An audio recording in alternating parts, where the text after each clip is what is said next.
जसं शुभ सकाळ तसंच शुभ दुपार. खरं दुपारची वेळ ही रखरखत्या उन्हाची असते. वसंत ऋतूला सुरुवात झालेली आहे.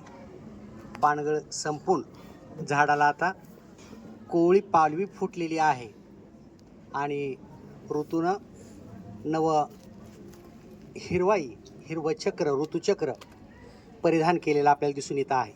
दुर्गा भागवत यांचा गाजलेला ललित लेखसंग्रह आहे. त्याचं शीर्षक आहे ऋतुचक्र. माणसाचंही जीवन त्याच पद्धतीनं असतं. ज्या पद्धतीनं गर्भामध्ये आपला जीव निर्माण होतो, त्यामध्ये गर्भसंस्कार होतात, शिशुसंस्कार होतात. त्याच पद्धतीनं बालसंस्कार, युवा संस्कार, किशोर संस्कार करत करत आपण आज तरुण तरुणी इथं जमलेले आहात. याचं निमित्त आहे ते म्हणजे सावित्रीबाई फुले पुणे विद्यापीठ, राष्ट्रीय सेवा योजना आणि लोकनेते डॉक्टर बाळासाहेब विखे पाटील पद्मभूषण उपाधीने सन्मानित प्रवरा अभियांत्रिकी महाविद्यालयानं आयोजित केलेल्या 7 दिवसीय विशेष श्रमसंस्कार शिबिरासाठी आपण इथे एकत्र आलेला आहात. आज आहे मंगळवार दिनांक 10 बरोबर. आज मंगळवार आहे. उद्घाटन सोहळा झालेला आहे. सोमवारी तुमचा समारोप आहे. एक दिवस आज जो तुमचा पार पडलेला आहे त्यामध्ये शिबिराचं उद्घाटन झालं. ग्राम फेरी तुम्ही आयोजित केली. छान पद्धतीने एकत्र येऊन सर्वांनी गटानुसार बनवलेल्या जे काही ज्यांच्याकडे लंगरची जबाबदारी होती भोजन कक्षाची, त्यांना ती छान पद्धतीने आज पार पाडली. खरं तर जात, धर्म, पंथ, लिंग, प्रदेश या भेदाच्या पलीकडे जाऊन आपण सर्व सवंगडी मित्रमैत्रिणी इथं जमलेलो आहोत आणि हाच शिदोरी, हीच आठवण आपल्या आयुष्यभर स्मृतीमध्ये राहत असते. आज खरं तर अमृतवाणी या व्याख्यानमालेचं पहिलं पुष्प गुंफण्यासाठी मला सरांनी बोलवलं. त्याबद्दल सर्व संयोजन समितीचं सगळ्यांचा नामोल्लेख करणं अशक्य आहे आणि आपणा सर्वांचं मी मनापासून आभार मानतो. मला जो आजचा व्याख्यानाला विषय दिलेला आहे त्या विषयाचं शीर्षक आहे ऐतिहासिक स्थळ संवर्धन व स्वच्छता. असा विषय माझ्या आजचा तुमच्याशी चर्चा करण्याचा आहे. विषयाचं शीर्षक पुन्हा एकदा सांगतो, ऐतिहासिक स्थळ संवर्धन व स्वच्छता. आता मी तुम्हाला प्रश्न विचारतो आहे, ऐतिहासिक स्थळ संवर्धन करण्याची गरज आहे का? हां, निश्चित आहे. आणि तुम्ही सगळ्यांनी मोठ्या आवाजामध्ये प्रतिसाद दिला की हो, यस. मग माझा पुढचा प्रश्न राहील उत्तरामधून तयार झालेला की का बरं ऐतिहासिक स्थळ संवर्धन करण्याची गरज आहे, आवश्यकता आहे? बसून सांगा. जो इतिहास आपल्या महाराष्ट्रात घडलाय त्याची जाणीव लोकांमध्ये राहावी किंवा जो इतिहास घडून गेलाय त्याच्याबद्दलची जी संपुष्टता आहे ती तशीच राहावी म्हणून ऐतिहासिक संवर्धन. गुड, शाबास. काय ताई नाव तुझं? आकांक्षा. आकांक्षेसाठी सगळेजण टाळ्या वाजवतात. कारण संवाद करणं हे या विचारपीठाचं महत्त्वाचं वैशिष्ट्य आहे. हे विचारपीठ तुम्हाला बोलायला प्रवृत्त करतं. तुमचा व्यक्तिमत्व विकास साधण्यासाठी हे हक्काचं व्यासपीठ असतं आणि आकांक्षाने ते उत्तर दिलेलं आहे की आपली संस्कृती, आपला इतिहास, घडून गेलेल्या घटना घडामोडी स्मृतीत राहाव्या, चिरंतन राहाव्या, अक्षरबद्ध राहाव्या, स्मृतीत राहाव्या म्हणून त्याचं आपण जतन करत असतो. मग पुढचा एक प्रश्न आहे ते म्हणजे ऐतिहासिक स्थळे कोणकोणती आहेत? मंदिरं, गड किल्ले, लेणी, वाडे, राजवाडे, बरोबर. हे काय आहे? ऐतिहासिक स्थळं आहेत, बरोबर. आता हे तुमच्या मनामध्ये का बरं पटपट उत्तर आली? तर या ऐतिहासिक स्थळाला तुम्ही भेटी दिलेल्या आहेत. कशाच्या निमित्तानं? सहलीच्या निमित्तानं. शैक्षणिक अभ्यास सहलीच्या निमित्तानं आपण या ऐतिहासिक स्थळांची भेट देत असतो. सहल काढायची आहे म्हटलं की वर्गामध्ये उत्साहाला उधाण येतं. वार्षिक स्नेहसंमेलन साजरं करायचं आहे ना, गॅदरिंग करायचं, खूप आनंद वाटतो. NSS शिबिर आहे, मज्जा वाटते, कारण तिथं एकात्मतेचं एक रूप आपल्याला दिसून येत असतं. सर्व सवंगडी आपण दिवसभर वेगवेगळ्या कार्यक्रमाच्या माध्यमातून एकमेकाशी गप्पा टप्पा करत असतो आणि ही मैत्रीच आयुष्यामध्ये आपल्याला दिशा दाखवत असते. बरोबर. मग आतापर्यंत तुम्ही शाळेच्या निमित्तानं शैक्षणिक अभ्यास सहली केलेल्या आहेत. मग सहलीला जायचं म्हटलं की आपल्याकडून चाचपणी केली जाते, कुठं जायचं.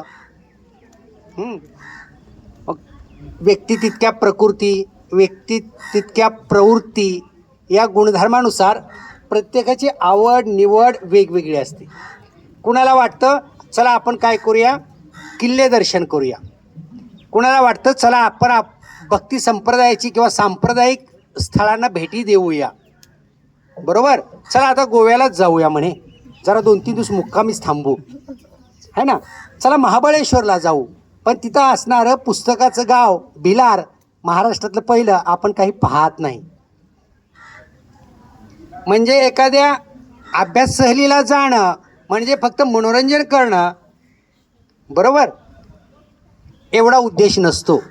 तर खरं तर निरीक्षण परीक्षण करत असताना या अभ्यास सहलीच्या माध्यमातून आपण आपल्या व्यक्तिमत्व विकासासाठी, राष्ट्राच्या विकासासाठी काय नव्या योजना, संकल्प, संशोधन, इनोव्हेटिव्ह आयडिया किंवा रोजगार निर्मिती किंवा पर्यटनाचे वेगवेगळे आयाम आपण शोधू शकतो का, याचा अभ्यास आपण केला पाहिजे.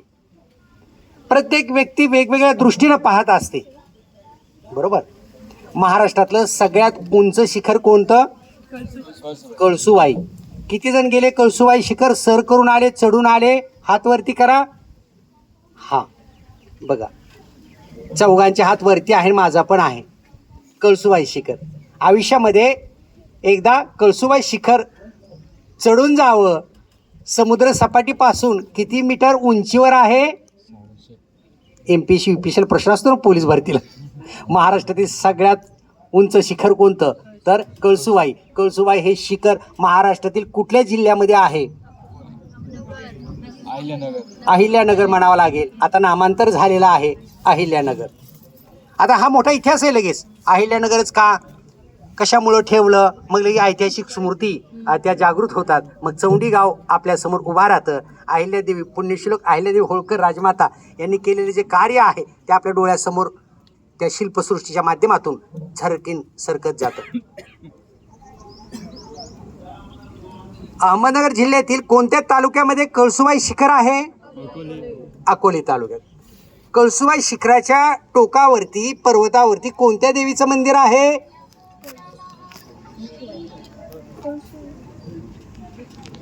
कळसूबाईचंच मंदिर आहे ना, पार्वतीचं मंदिर आहे. बरोबर. तांदळा स्वरूप आहे. मग ते समुद्र सपाटीपासून किती उंच आहे? शेवटच्या पुन्हा प्रश्नाकडे आलो. मी तुमच्याशी हितगुज करायला आलेलो आहे. बरं बोलण्यापेक्षा खरं बोलायला आलेलं आहे. आणि तासभर बोलण्यापेक्षा नेमकं नेटकं मोजकं ज्ञान देणारं याची चर्चा तुमच्याशी मी करायला आलेलो आहे.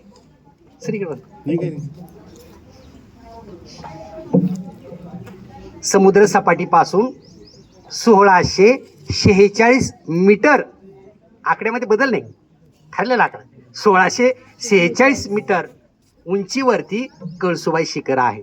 यामधली 4 मुलं जाऊन आली. आता कळसूबाई शिखराचा अनुभव प्रत्येकानं आपापल्या व्यक्तिमत्वानुसार वेगवेगळा घेतला. जसं ती हत्तीची गोष्ट आहे, 4 आंधळे असतात, माहिती आहे ना आपल्याला. बरोबर. ज्यानं हत्तीच्या पायाला हात लावला त्याला हत्ती खांबासारखा वाटला. ज्यानं हत्तीच्या कानाला हात लावला त्याला हत्ती सुपासारखा वाटला. ज्यानं हत्तीच्या सेफ्टीला हात लावला त्याला हत्ती सापासारखा वाटला. ज्यानं हत्तीच्या पोटाला हात लावला त्याला हत्ती भिंतीसारखा वाटला. लोकोक्तीतल्या ह्या कथा आहेत.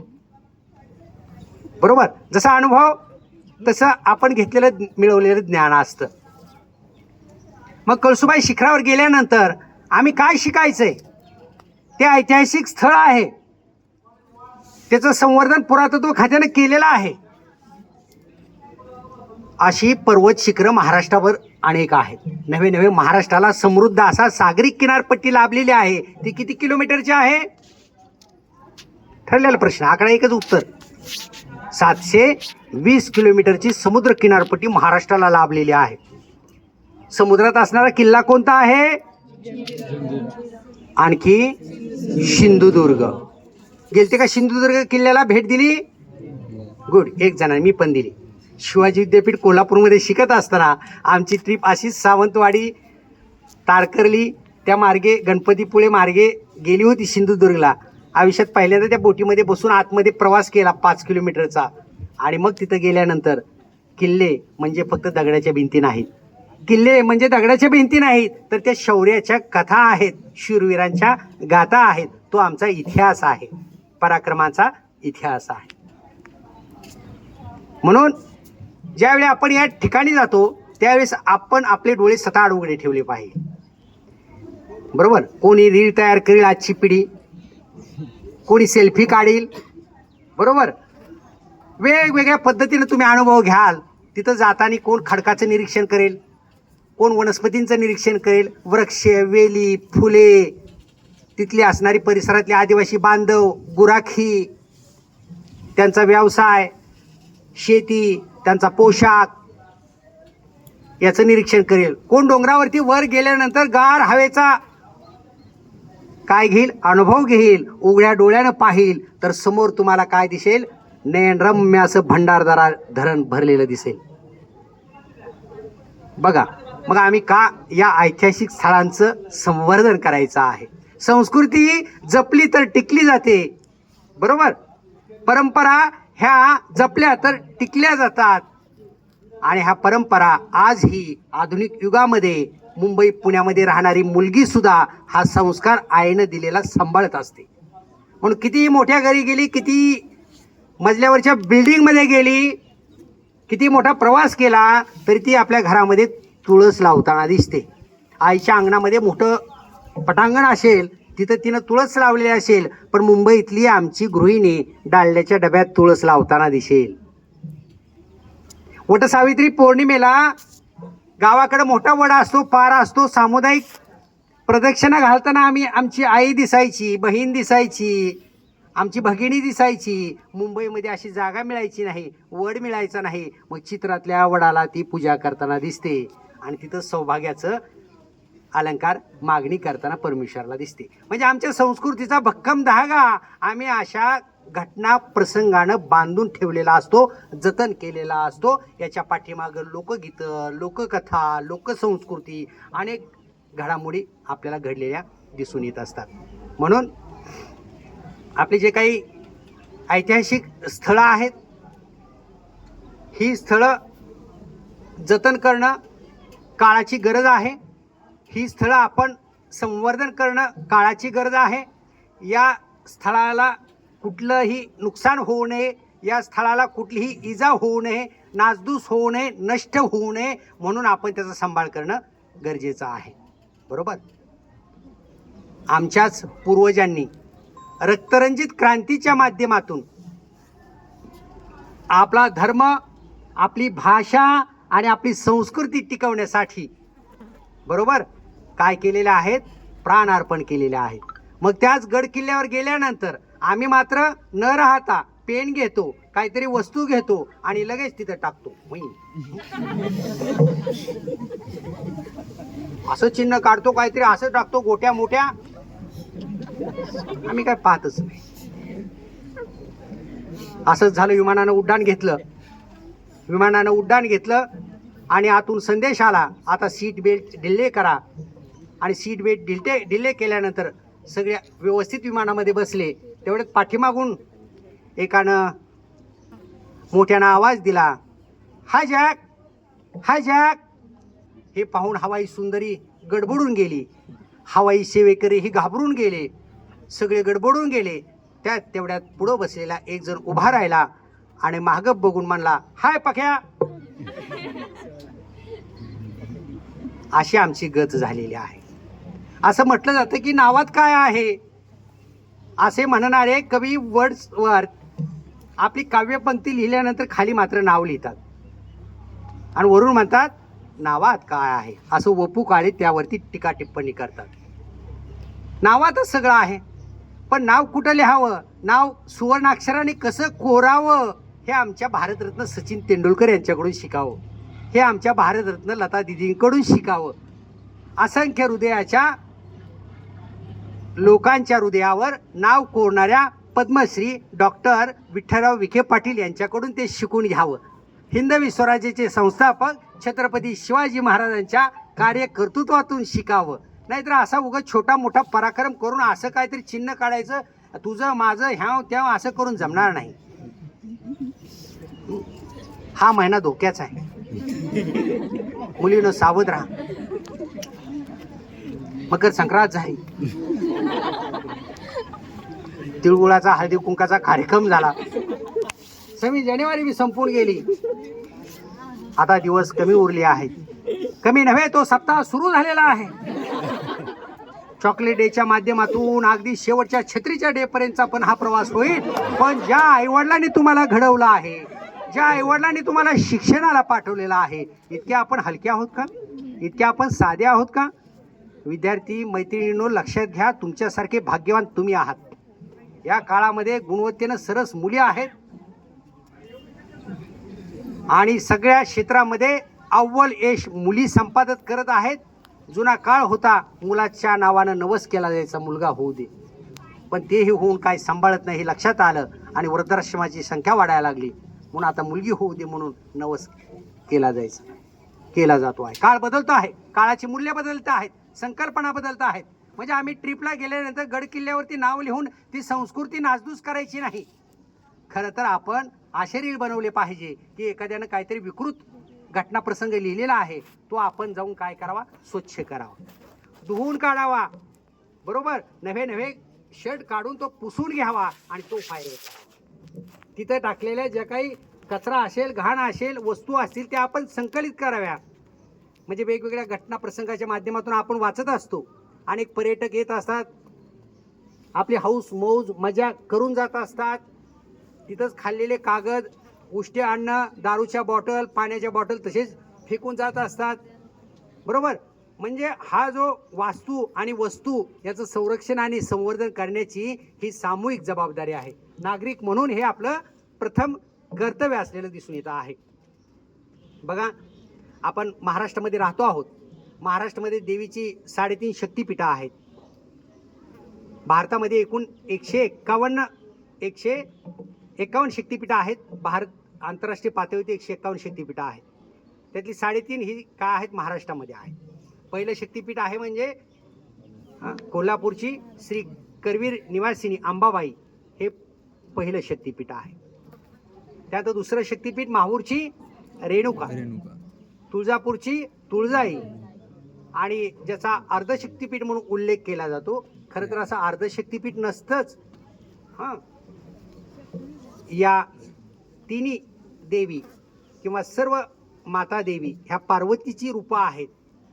या तिन्ही विवाहित आहेत. सप्तशृंगी माता मात्र कुमारिका आहे, म्हणून ती अर्धचंद्राकृती भगवती स्वरूप तिचं आराधना केली जाते, म्हणून अर्धशक्तिपीठ मानलं जातं, बरोबर. ज्यावेळी नाण्याच्या दोन्ही बाजू एकत्र येतात त्यावेळी ते चलनी नाणं होतं. संसारामध्ये कुटुंबामध्ये विश्वामध्ये ही जी संकल्पना आहे ती पूर्णत्वास येत असते ती कौटुंबिक पार्श्वभूमीनंतर. म्हणून कुमारिका असणारं शक्तिपीठ म्हणजे वणीची सप्तशृंगी माता हे अर्धपीठ मानलं जातं. आपण गेलेला असाल सगळेजण, पाहिलं असेल सगळं मंदिर, स्थापत्यकला, शिल्पकला, कोरीव काम येईल का आता इतकं सुंदर बनवता? ही सगळी जी मंदिरं आहेत कोणत्या शैलीची मंदिरं आहेत? कोणती शैली ती बांधकामाची? हेमाड पंडितांनी बांधलेली स्थापत्यकला जी आहे त्याच्या नावानं ती शैली, बांधकाम शैली विकसित झाली, हेमाडपंथी बांधकाम, बरोबर. अगदी तुम्ही आपल्याला लांब जायची गरज नाही, कोलारची भगवती माता आहे ना, हेही हेमाडपंथी मंदिर आहे. खरं तर आपण खूप भाग्यवान आहोत, आपण नदीच्या काठावरची माणसं आहोत. नदीच्या काठच्या गावांना खूप मोठा इतिहास असतो सर. नदीच्या काठच्या गावाला खूप मोठी संस्कृती असते, बरोबर. अनेक स्थळं, घटना, प्रसंग या प्रवाहामधूनच जीवन घडत घडत आलेलं असतं.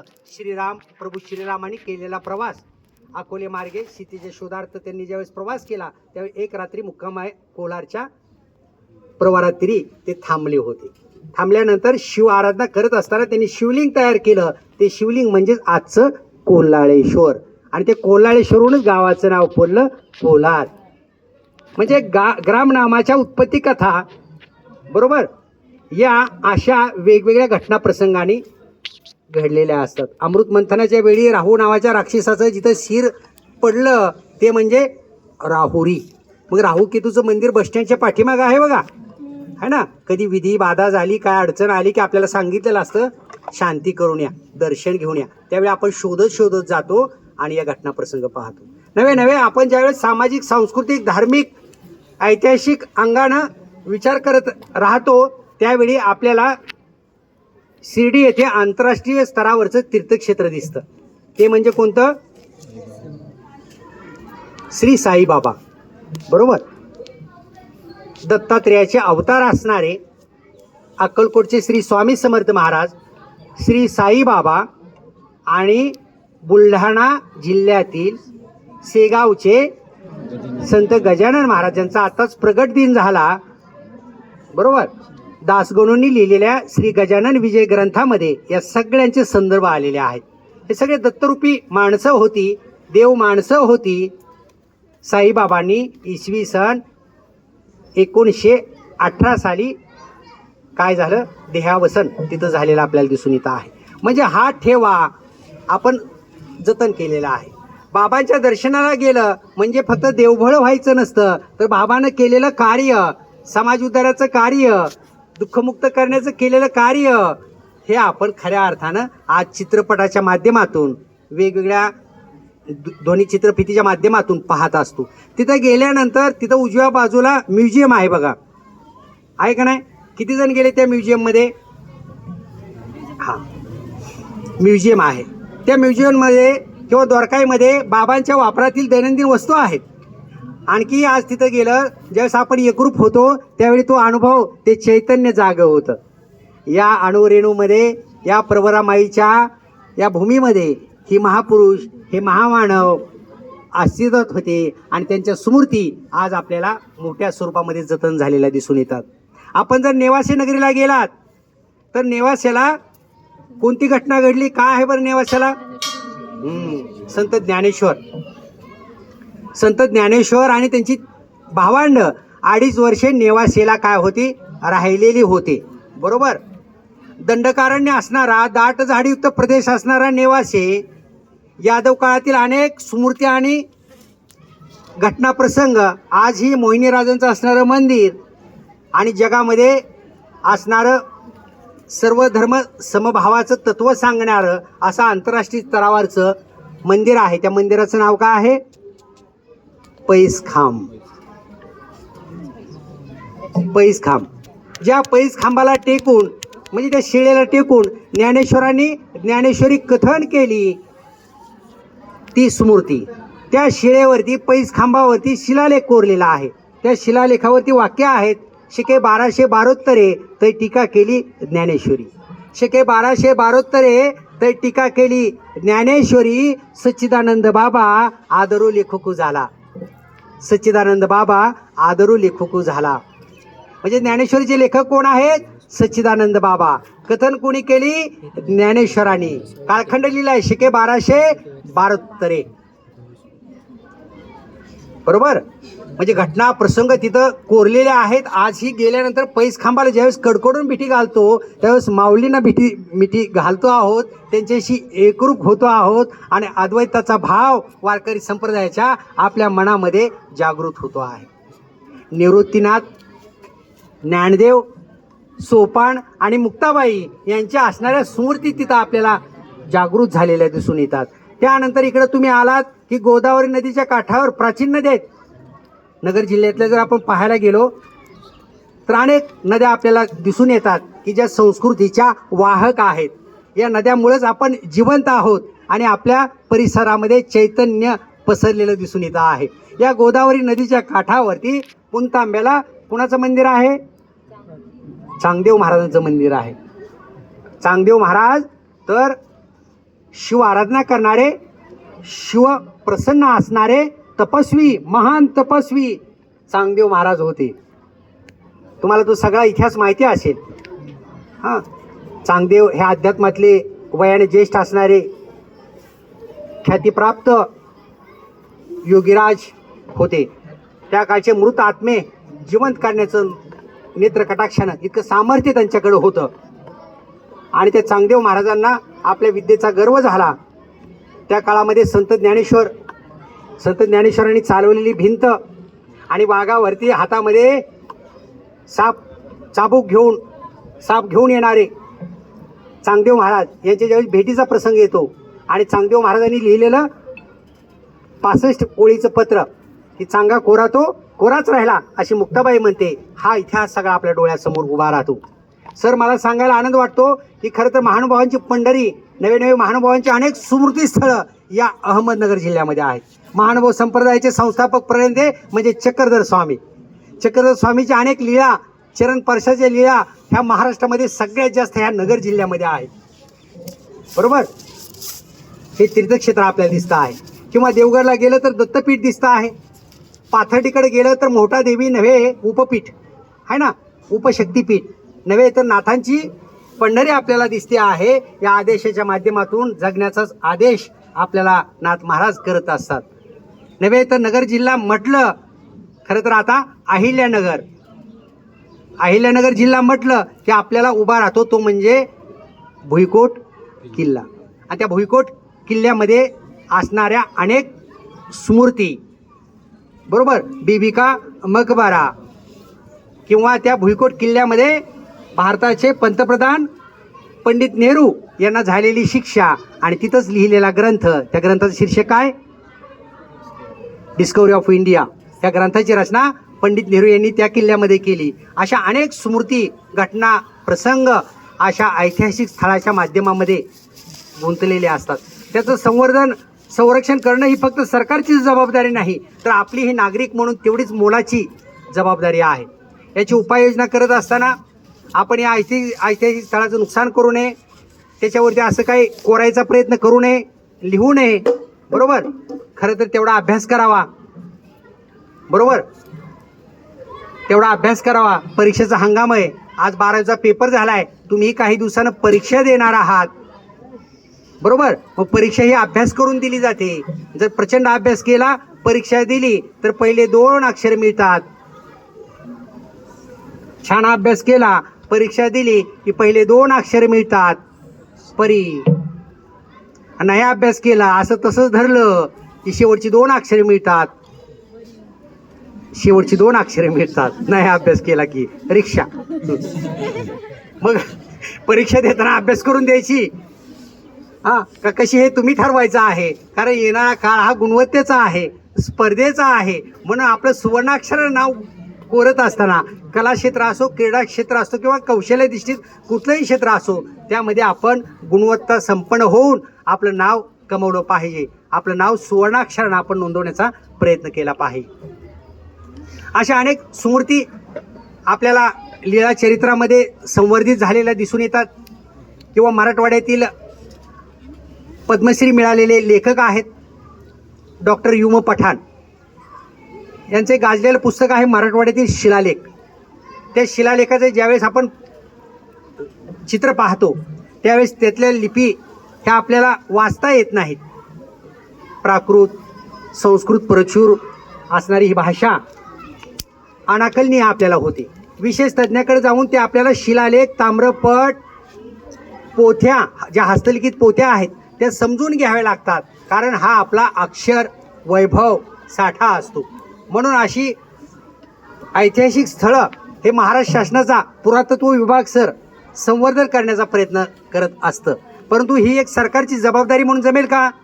आज सावित्रीबाई फुले पुणे विद्यापीठानं ऐतिहासिक स्थळ संवर्धनासाठी जिल्हा स्तरावरच्या कार्यशाळा घेतलेल्या आहेत. तुम्हाला त्या त्या गावामध्ये नेलेलं आहे, फील्डवर करायला लावलं, म्हणजे प्रत्यक्ष क्षेत्रकार्य करायला लावलं. उदाहरणार्थ तुम्ही सोनगाव सातरळा आलात सर, सोनगाव सातरळचे आहेत, तिथं जर पाहिलं तर प्रवरा नदी उत्तरमुखी वाहते आहे आणि त्या जे धानोरा घाट आहे तो धानोरा घाट पुण्यश्लोक अहिल्याबाई होळकर यांनी बांधलेला आहे. ह्या स्मृती आपल्याला तिथं आजही पाहायला मिळतात. ह्या आपण अभ्यास पूर्ण करायच्या आहेत.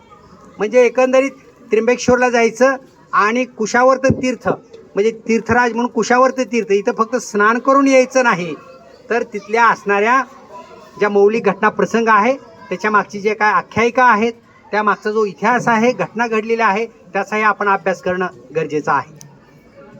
म्हणून या ज्या आपल्या दैनंदिन जीवनामध्ये घडणाऱ्या सगळ्या प्रसंगाला आपण स्मृतीबद्ध केलं पाहिजे. आज तुम्हाला माहिती आहे की लोकसाहित्य आणि लोकसंस्कृतीच्या अभ्यासक इरावती कर्वे यांचा आज जयंती सोहळा आहे. स्थापत्यशास्त्र, समाजशास्त्र या माध्यमातून या सर्व ऐतिहासिक वस्तूकडं त्यांनी निरीक्षण केलेलं दिसतं आहे. लोकसाहित्यामध्ये डॉक्टर प्रभाकर मांडे असतील, डॉक्टर विश्वनाथ शिंदे सर असतील, डॉक्टर प्रकाश खांडगे असतील, या सर्व अभ्यासकांनी या सर्व ऐतिहासिक साठ्याचं संकलन केलेलं आहे. लोकसाहित्याचं स्वरूप, लोकसाहित्याचा अंतप्रवाह, लोकधाटी, स्त्रीधन यासारख्या माध्यमातून हे सर्व गोळा केलेला आहे. ज्यावेळेस पहाटेच्या वेळी आजीबाई जात्यावरती दळायला बसायची, त्यावेळेस दळताना ती ओवी म्हणायची बघा. आता जातं गेलं, आता ओवी बी येते का नाही कुणास ठाऊक, परंतु हा वारसा असतो. पहाटेच्या वेळी ती दळताना अशी म्हणायची, पहिली माझी ओवी ग पहिला माझा नेम, पहिली माझी ओवी ग पहिला माझा नेम. आता जसा हात पुढे जाईल तसा स्वर दीर्घ व्हायचा, जसा हात जवळ येईल तसा स्वर ऱ्हस्व व्हायचा, कमी यायचा. हा आवाज आता चढ उतार हे आजीला शिकवलं होतं. पहिली माझी ओवी ग पहिला माझा नेम, तुळशी पाशी राम पोथी वाची.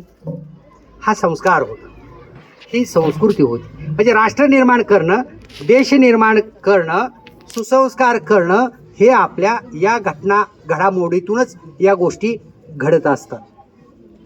म्हणून आपण आता झोपीतून खडबडून उठणं गरजेचं आहे आणि हे उठत असताना आपल्या अवतीभोवतीच्या स्मृती आपण निरीक्षण करणं गरजेचं आहे. फक्त किल्ले नव्हे तर तुम्ही जर या भागामध्ये गेलात, पानोडी वगैरे भागामध्ये सर, तर तिथं वाडेत,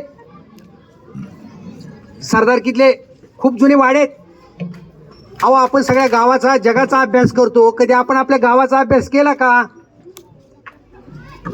आपल्या संस्थेच्या अहिल्यानगर जिल्ह्याच्या माजी जिल्हा अध्यक्षा डॉक्टर शालिंता विखे पाटील नेहमी विचारत असतात, है ना, प्रथम आपण स्वतःला ओळखावं, आपल्या गावाला ओळखावं आणि नंतर मग ज्ञानाच्या कक्षा कशा विस्तृत होत जातात याचा अभ्यास करावा.